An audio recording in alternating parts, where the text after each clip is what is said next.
Hello, welcome to season 2 of Wealth, the podcast with me, Joanne, your Anxie influencer and your host. In this season, we're going to dive deeper into what wealth really means, looking at how, as a recovering anxious woman, I get through day to day, week to week, and I'm going to be sharing the tools, the magic, and the things that I do daily to help me get through.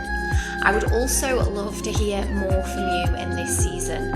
You can reach out to me on my socials, on my email. You can send me an email explaining your anxiety issues, whether you're recovering or going through some things right now.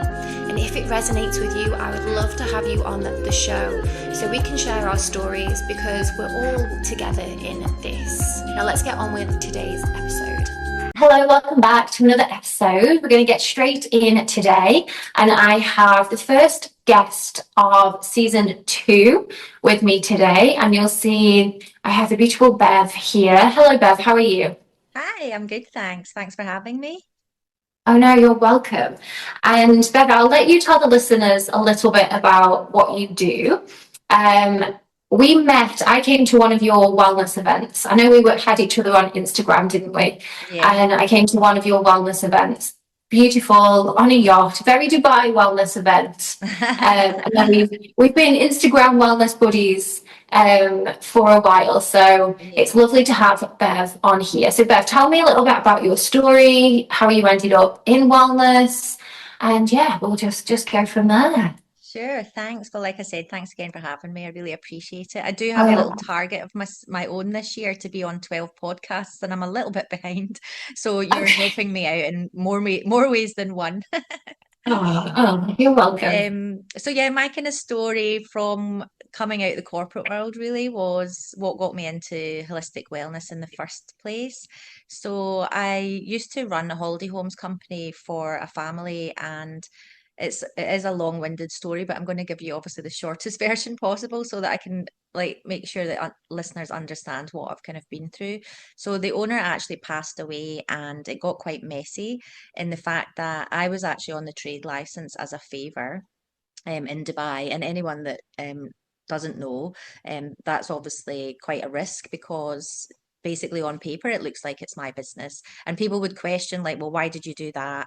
But I'd already worked for the family for a long time. And actually, my boss, who I came over to work for in the beginning in 2008, he was actually on the trade license before me, and he had known the family for more than 20 years. So, you know, just as a bigger picture, it wasn't like I've just randomly just decided to go on someone's trade license. So there was background, but it got quite messy in the fact that there was new people in the business that didn't used to be in the business. There was a new chairman who wasn't based in Dubai, and there was someone working here who had come from where he was based. And there was obviously some not very great stuff going on behind the scenes.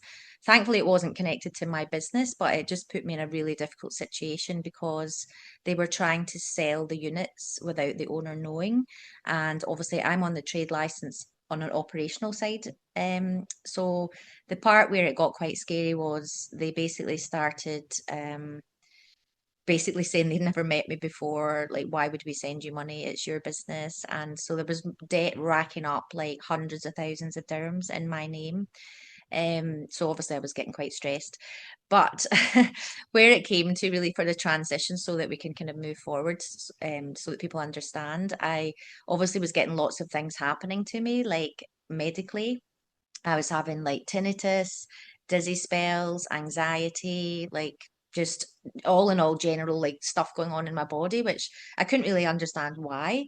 I mean, obviously I was quite stressed, but I didn't really think anything of it as far as that I was connected.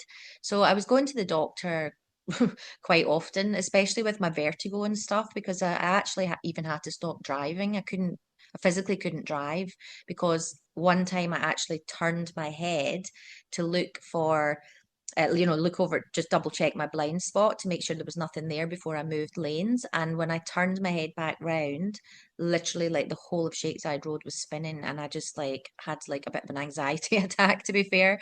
And I just grabbed my wheel. But thankfully, because I've done my yoga teacher training, I knew how to breathe properly and I knew how to calm myself down. And so I managed that and I came off. But for a very long time, I couldn't drive at all because I just had that, I couldn't get rid of that anxiety. I do drive now, but I'm not going to lie, I still sometimes struggle going on like the major roads. I seem to be Yeah. fine all the way out until I get to like the external lane. And sometimes when I get there, it's like that, it's like a memory obviously in my body where I don't Yeah. feel safe and I need to get off because obviously it's happened to me before. I have obviously tried to fix it myself, and I've also been to a sophrologist, and I've also had RTT therapy. So I'm really trying my best to make sure that that's not an ongoing thing because it's not a very nice thing to have to do, you know. No. And for Um, anyone listening who doesn't live in Dubai, the roads are not kind. yeah.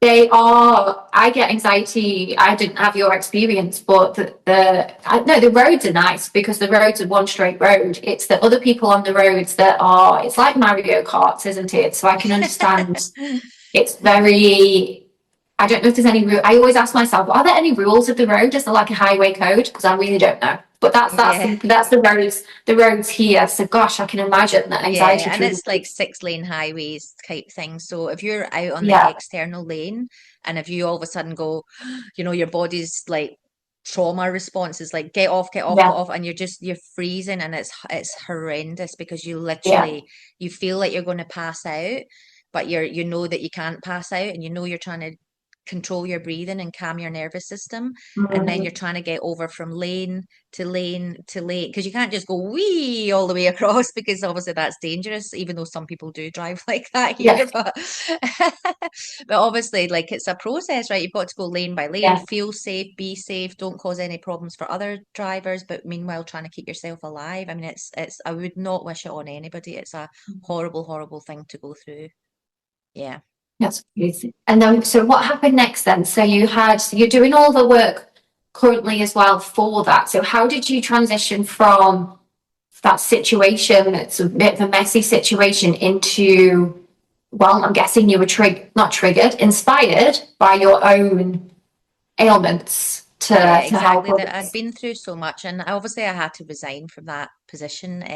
But it was quite tricky because, as I say, I was on the trade license, so I couldn't just leave. Like I had to find like someone to replace me. I basically had a call with the guy who I used to report to, who wasn't based in Dubai either, and he said, "I don't blame you. I'm leaving too." And he left like the week later, but I couldn't just leave because I was like on this license. So long story short, my original boss who I came to work for asked me, he didn't know anything about it because he wasn't connected to the business anymore, but I actually had a chat with him and I ended up quite emotional. And he was like, "Oh my God, I didn't know this was going on. Let me see if I can contact the son-in-law," because he had contact with them. Like they used to work together many moons before when he was in the business. So he basically said, "Oh my God, I'm so sorry. Like, let me deal with it. I'll sort out all the financial situation. She should never be put in this position by anyone." This was all like liquidators at this point that were Yeah, causing all the stress. And then yeah, so he said, "Ask her to stay on another year and I'll deal with it. Like she'll be fine, everything will be paid off, her staff will be paid." Like, I mean, I always made sure my staff were paid, like even if I wasn't. I made sure the operation ran, but it just got stressful. But the long story is I did agree to stay for a year because he said he would make sure the units were sold and there obviously there wouldn't be any financial situation left in my name. So I slept on it because obviously I didn't feel like staying at that point. But then my previous boss had said, "Look, you know, I was brought over on an original expat package, so I had my apartment paid for, I had my car paid for, my phone, you know, like in the good old days, that's what it used to be yeah, like."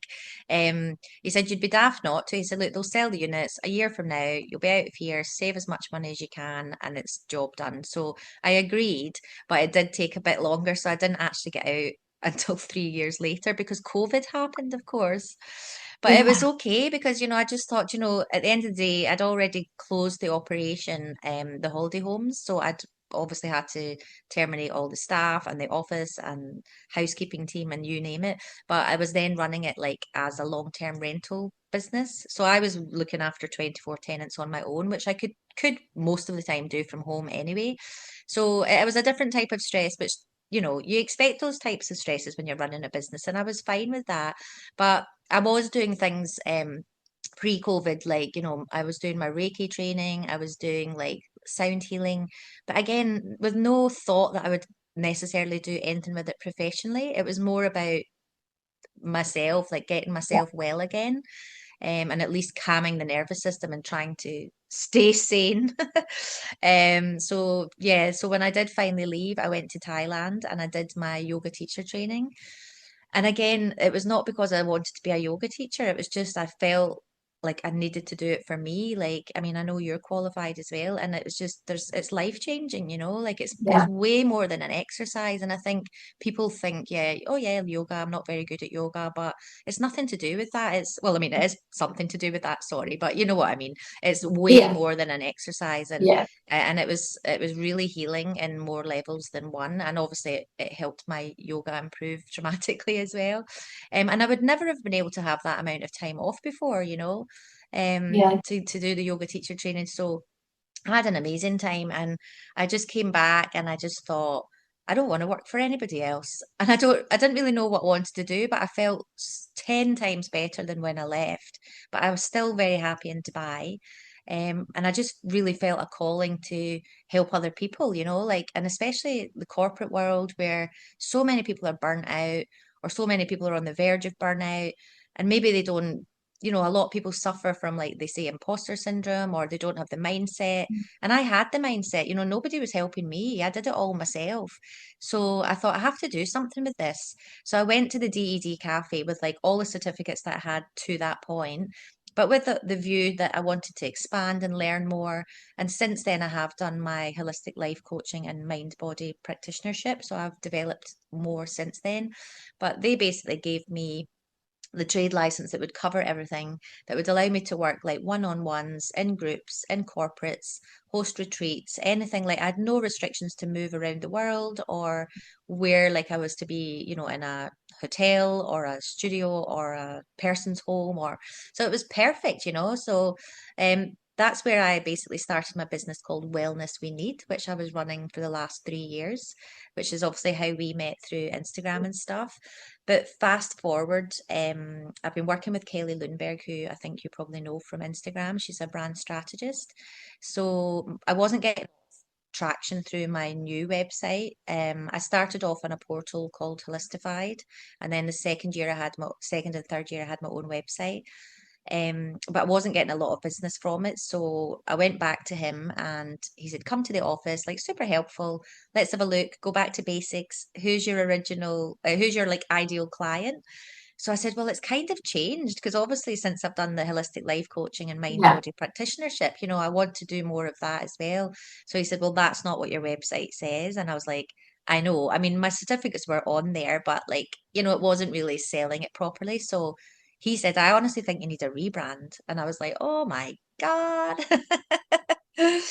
So I went to Kelly and just said, look, I don't know if I do need a rebrand, but obviously if I do, then you'd be who I would want to work with. So she said, come up to the office. So had a chat. I went through everything with her, had a little cry actually, because I realized how far I'd come, you know. It's like you're like, wow, I've already done this, you know. So she was like, honestly, Bev, I don't think you need a rebrand. I think you need to be the brand. You need to be you. Mhm.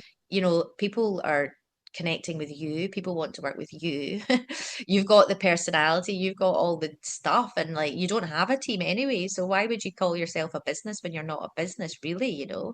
So that was Yeah. how I've started working under my own name, bevwiley.com. If this episode is bringing you a little bit more wealth, please don't forget to like, subscribe, leave a comment. This allows other people, other women who need to hear these stories, find me. And again, if you have a story to share, please reach out to me on my email, joannewealth@gmail.com, or you can reach out to me on my Instagram, joanne_wealth. I would love to have you on the show, or you can just type up and stay anonymous so we can share these stories with each other. Now let's get on with today's episode. So here I am.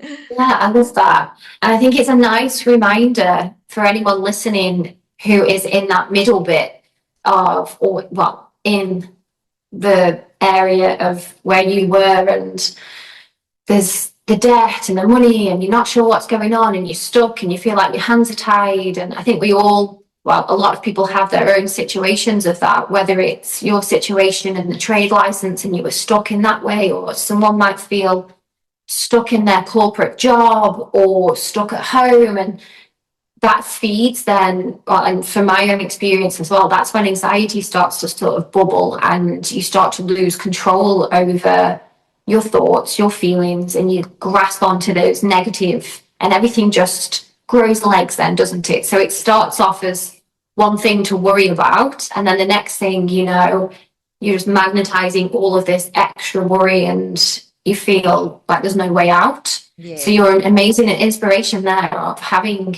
there is a way out. And Thank you, love. what would you say for somebody who, whatever situation they're in right now, and they're just stuck and they've got that feeling in their tummy every single day, that feeling of dread. I call it the feeling of impending doom, that you feel like the world is going to end. That's how when I was really suffering, Yeah. the best way to explain it, I feel like the world is going to end and I know it's coming and I've got that feeling and I'm just waiting for it. Yeah. So what would your advice be to someone that came to you and they were just in that zone, in that situation?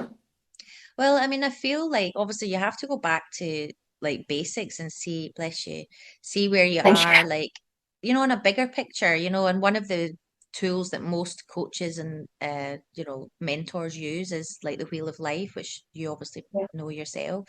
And I think, you know, you can get that off the internet. You don't have to work with a professional. I'm not saying everyone has to sign up to work with me or sign up to work with someone, but that's a basic like tool that everyone uses, and I don't mean basic in a basic way, like it's so useful, and it really Yeah. just kind of evaluates where you are in each sector of your life, whether it's family, relationships, career, financials, like you name it, you know, you can put all the different you know, titles on there that are relevant to Yeah. you, and then you say like where you are on a scale of 1 to 10, and then where you would like to be, you know. And the thing is, when people like don't have a lot of time to think about it, and you're like, just the quickest number off the top of your head, what number would you use?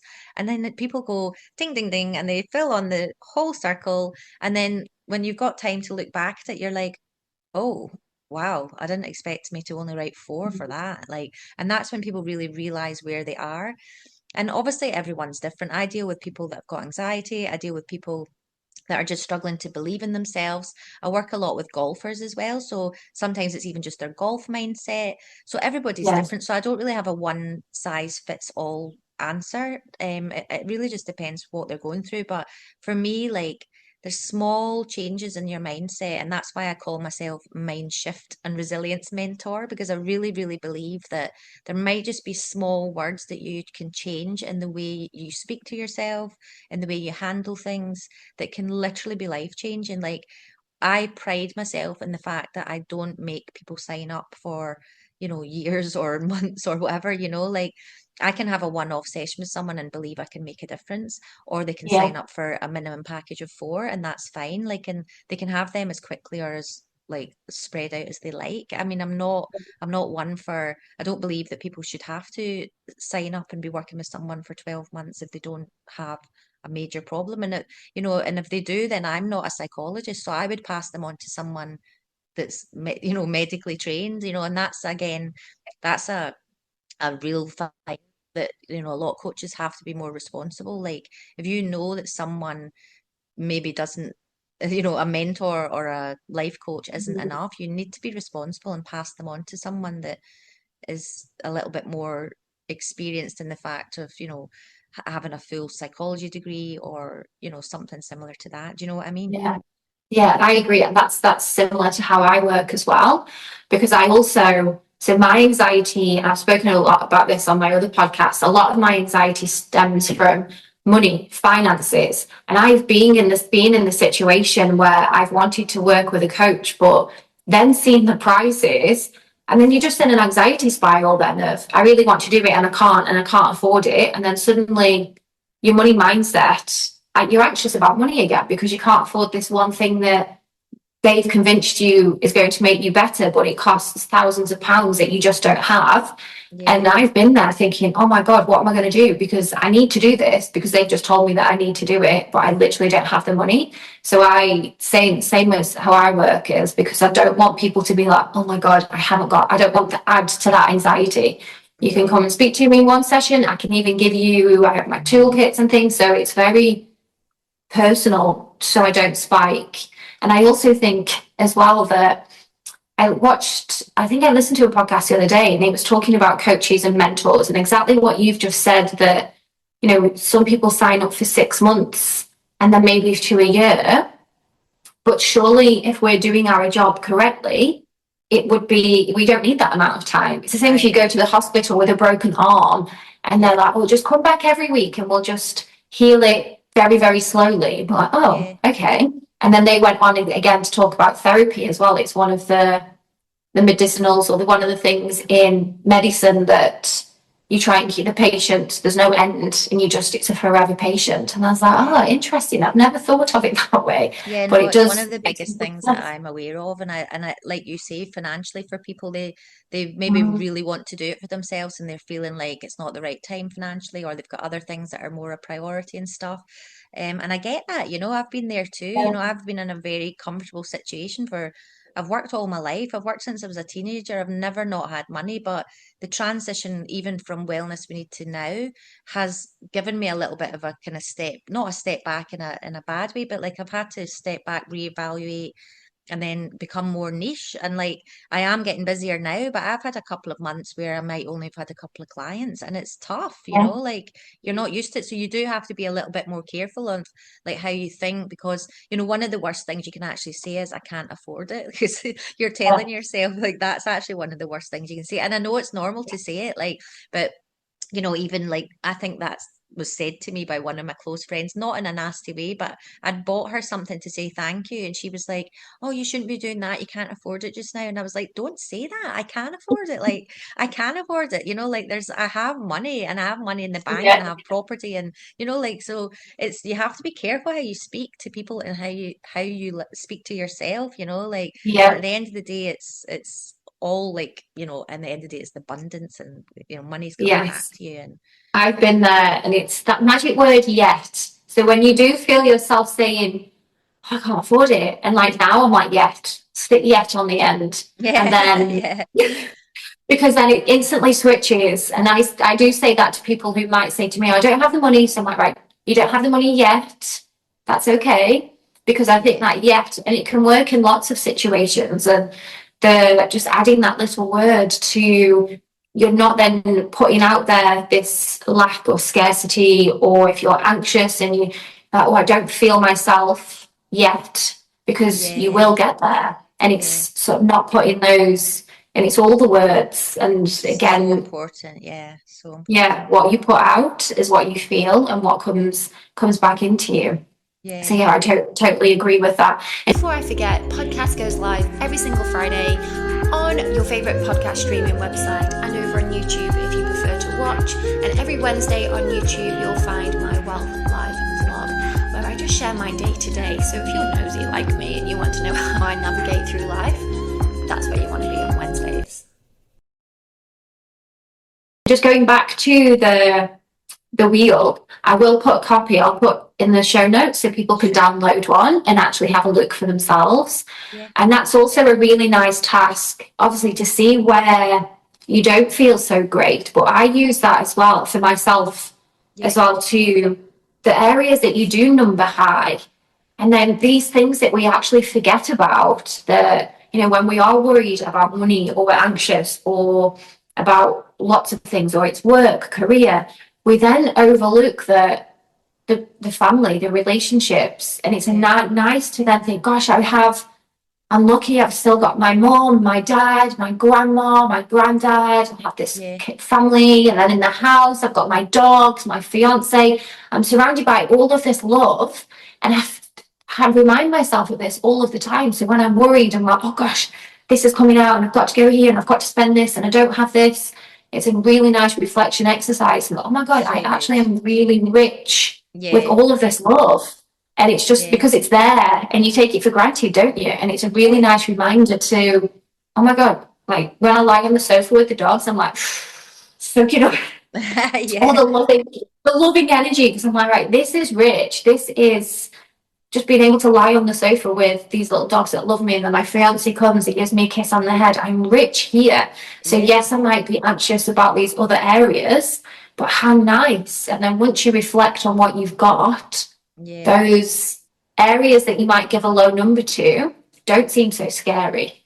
Yeah, and I do believe, like the gratitude, like constantly using gratitude, like in the morning and at night, even if you just think like, what Yeah. are three things I'm grateful for today, or what am I looking forward to, like stuff like that. And like you say, having all that love around you, like how lucky we are to have good friends, family members, whatever it Yeah. is, partners or whatever. But also just like I come into my apartment and I'm like, I love this apartment, like I just moved here just last year and I'm like, I love it here. I'm like, look how lucky I'm out. Like I love it. Like I genuinely Yeah. love it. And I've actually downsized from a two bed to a one bed, but I'm happier here than I was before. It's not all about being big and being like, having everything, and Yeah. I've sold things, I've given things away, I've put things in the charity bin. I've even got two bags at the door now to put to the charity bin, like it's not all about having stuff. Like Yeah. you can be rich in so many other ways and be much Yeah. happier and Exactly. much healthier for sure. And even just the going to take clothes to the charity shop, Yeah, making space, first of all, getting rid of a bit of clutter, because that always makes you feel better when you're anxious, just a definitely. fresh shaking it off. And then I always, so I do it often the same. So I'll have a clear out. If I can't remember the last time I've worn it, it's going, and I'm just ruthless with it. And Yeah, then when you're handing it over, and I just think some people who are not as fortunate as me, so here I am stressed about things. There are some people that cannot afford to buy any new clothes, yeah, and that feeling that we can then also have and pass that on again is a nice reminder to ourselves when we're stressed and anxious, that we can help other people by just, another person's trash is someone else's treasure. yeah, And that feeling of, and I like to imagine, hope that they open it up, and I give it to a lot of the obviously very Dubai thing to say, but you have the maids that are around and yeah, you yeah. see them out, and I'll just go, do you want these clothes? Will they fit you? And their faces light up, and even just that, oh my God, and I was just It's sat on them and amazing. like, Yeah, yeah, it's and it's amazing just because such a even if it's not for, nice, yeah, sorry, I didn't mean to. yeah, it's okay, go on, go on. Yeah, but even like if it's not for them, they'll share them with their friends or they'll send them home to Yes, their family, and you think you've made a big difference in someone, like just yeah, it's so nice. And I think these things like daily as well, like just say hello to someone in the lift. Why yeah, not? Like say hello to yeah. someone in the street. I say hello to everyone that I come across every single time. And sometimes people are like kind of like taken aback, like what are you talking? But it's a very Scottish thing as well. We say hello to everyone in the street, to be honest. I remember when my Did mum you, moved down south to London and she was like, "Oh, nobody talks to you. Nobody even holds the door open. Like it's so weird." yeah, that's one thing I love. Obviously, I'm not Scottish, but where I'm from in Stoke-on-Trent, that's one thing I You're love when I'm at similar. home. Yeah. Everyone's like, "Hi, Shug, hi, duck," and especially if you're just out for a walk, just walk past someone with a dog and say Yeah. hello, and that's it. You could be there for 10, 20 Yeah. minutes just chatting. And like Yeah. here, everyone does just pass. And I try to do the same thing, especially when I'm out with the dogs. I think it's just ingrained into us. Yeah. Just Yeah. smile at the other dog walkers. Just, and I'm like, come on, because it is those little things that do help with, again, everything that we're talking about. When you're feeling low, if you're feeling anxious, if things don't feel like they're going the right way.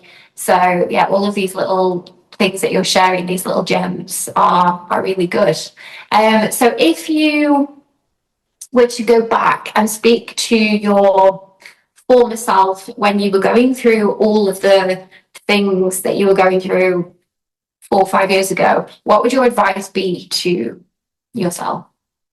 I mean, I don't really think I could have handled it any differently. Like, what I was saying to myself was, this isn't going to last forever. It's going to be okay. Like, you're going to get out of it. Like, and that's what I had to keep telling myself because I was in a dark place at one point, and you've just got to Yeah, keep believing in yourself and keep believing like it's not like these bad times aren't always going to have, last forever. They will have an ending at some point.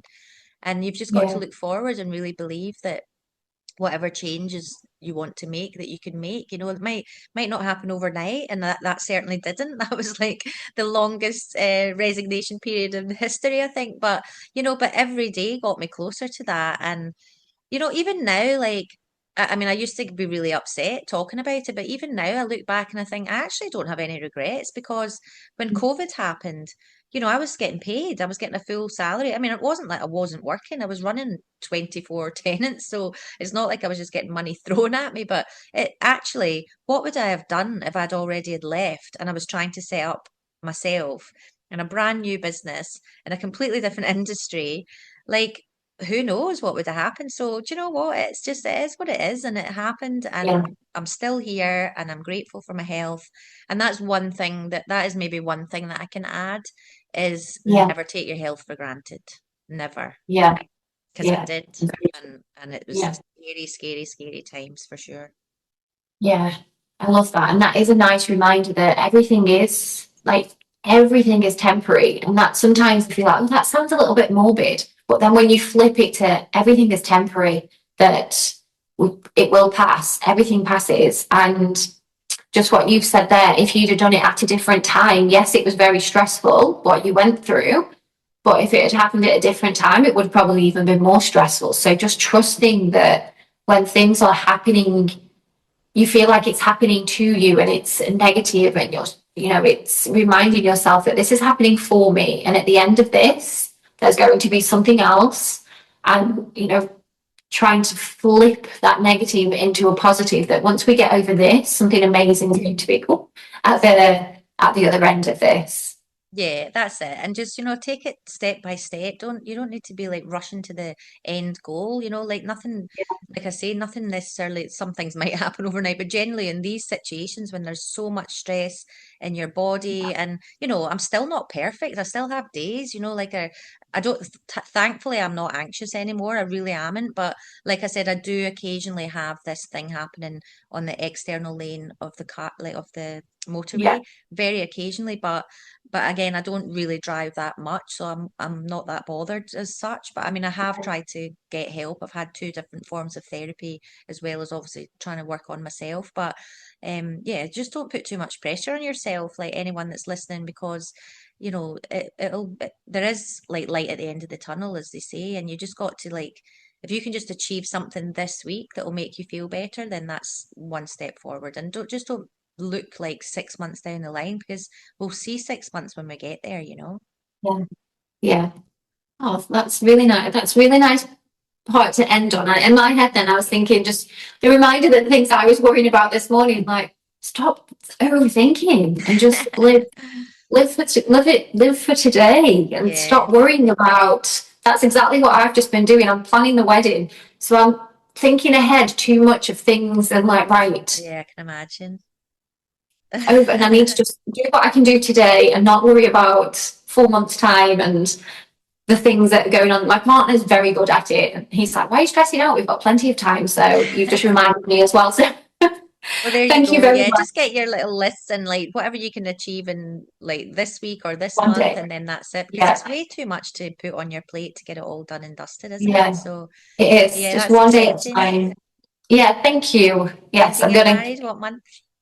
December. So the 29th. So I literally have until the end of the year. So I do have plenty of time. Amazing. So, but the way that my brain works, because I used to suffer with anxiety, it goes straight into the panic mode of, the finances and sorting out, and this needs to go here, and I'm planning too far ahead, and the tables need to look like this. Whereas one day at a time, we haven't even got the table decorations yet, and I'm already thinking about, so just taking it in small steps. And I know I also have to remind myself that it's a beautiful thing. It's my wedding that I'm planning, and it shouldn't be.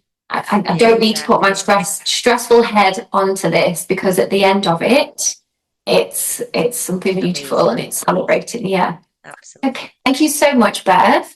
And Thank you so I will much for having me again. Yeah, you're welcome. I'll put all of your details, your new website, Yes. in the show notes, so that everyone can have a little look. And I will also put, like I said, a link for I have one of the Wheel of Life, so you can just have a little go of that, and just to see where you sit and what you think, and yeah, use it as a gratitude practice as well. So those areas that are really high, focus on those, and then you can have a look at the ones that are less when you're in more high vibration.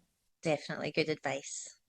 Yeah. Thank you so much. Thank you, darling. Thank you. Thank you. Thank Catch you. up soon. Thank you so much for listening to today's episode. I just want to end by reminding you that wealth really isn't about having money in the bank. It's about feeling at home in your mind, your body, and your soul. And don't forget, if you do have your own story to share, you can email me, joannewealth@gmail.com. You can reach out to me on Instagram, Joanne_wealth. I'd love to have you on the show, or just share your story with me and I will share it to the other women that need to hear. And don't forget to like and subscribe. Every single one of those means the